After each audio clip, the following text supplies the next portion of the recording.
ли представникот на Министерството за правда?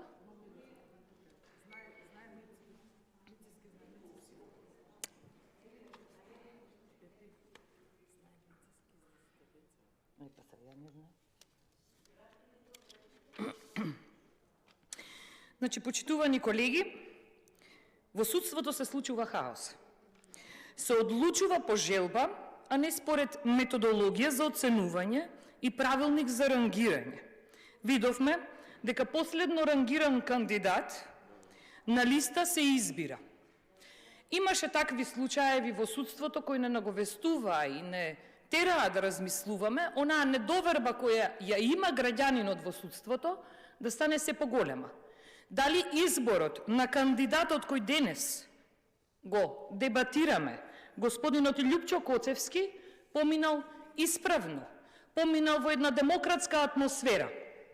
Доколку истражувате, ќе видите и ќе најдете сомнеш во тоа.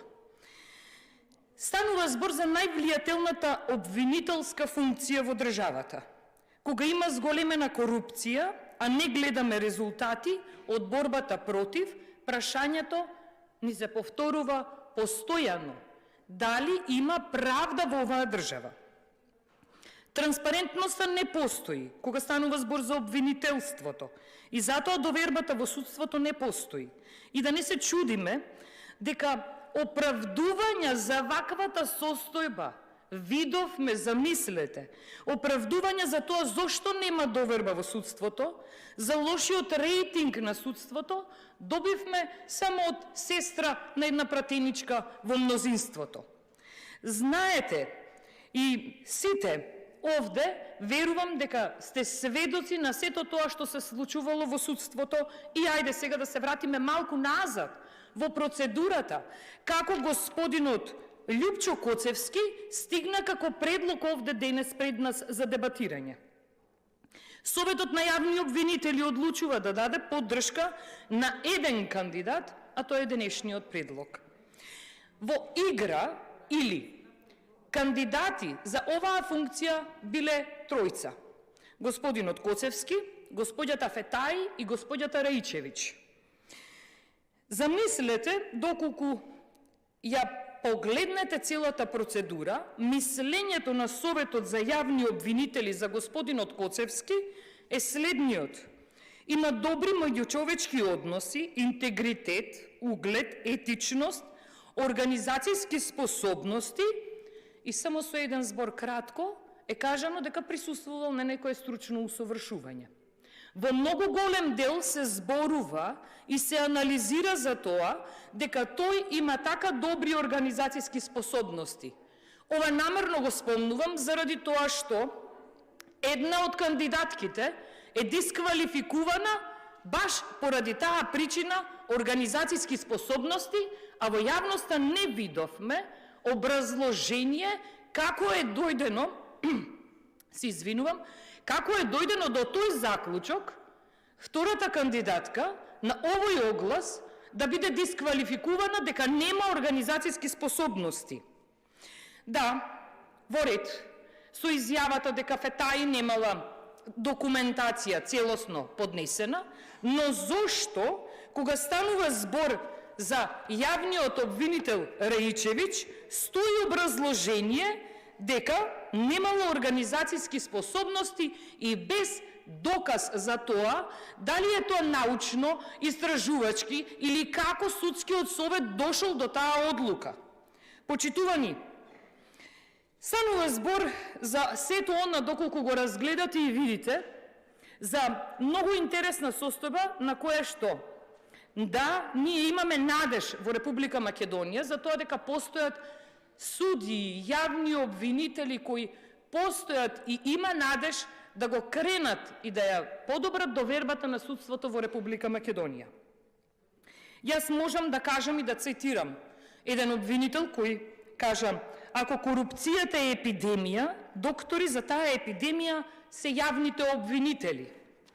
Сега се поставува прашањето: Дали по она претходно искуство кое го имавме со господинот Љубомир Јовевски, за кој говорев 10 часа, зошто не треба да биде именуван за уставен судија, дали Љубомир Јовевски ќе биде следната приказна која ќе се развива во состојбата со господинот Коцевски. Имено се поставува прашањето, дали ќе може да се справи Љупчо Коцевски, бидејќи во неговата програма тој има се напишано што немаше Љубомир Јовевски, дека ќе работи на интегритет, на подобрување и така натаму. Дали тој ќе се справи? Прашањето е сега со Љупчо Коцевски, со пример Артан Груби и криминалите кои ги прави Артан Груби. Дали, еве да се подсетиме, бидејќи кој што прави во оваа држава само тефтери се отвараат и за тефтери се дискутира, а никој нема доволно храброст да го направи тоа. Треба честност и интегритет за да се направи тоа. Дали Љупчо Коцевски ќе се справи и ќе постапи по предметите поврзани со ЕТЦ Травел и непотизмот кој го има Артан Груби? Дали пак можеби ќе поднесе некакво обвинение за аудито што изгоре, што беше на другарот на Артан Груби, а не видовме зошто изгоре аудито? Каде е, што, решение околу тоа? Дали пак можеби Љупчо Коцевски ќе постапи против Евровија? Дали ќе има храброст да го направи тоа? Бидејќи оваа фирма се јавува како подизведувач во проектот Бехтел и Енка, но исто така Евровија како фирма се јавуваше на многу скандалозни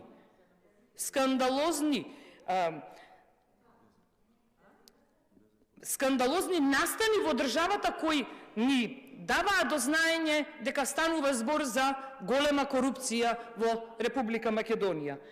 Или пак можеби тој нема да има храброст да оди против Артан Груби, ама ќе има храброст да оди против Заев и да не се заборави ДАКА, панамските пари, Евростандард банка и сето тоа што беше провлекувано, а многу има да се зборува за господинот Заев.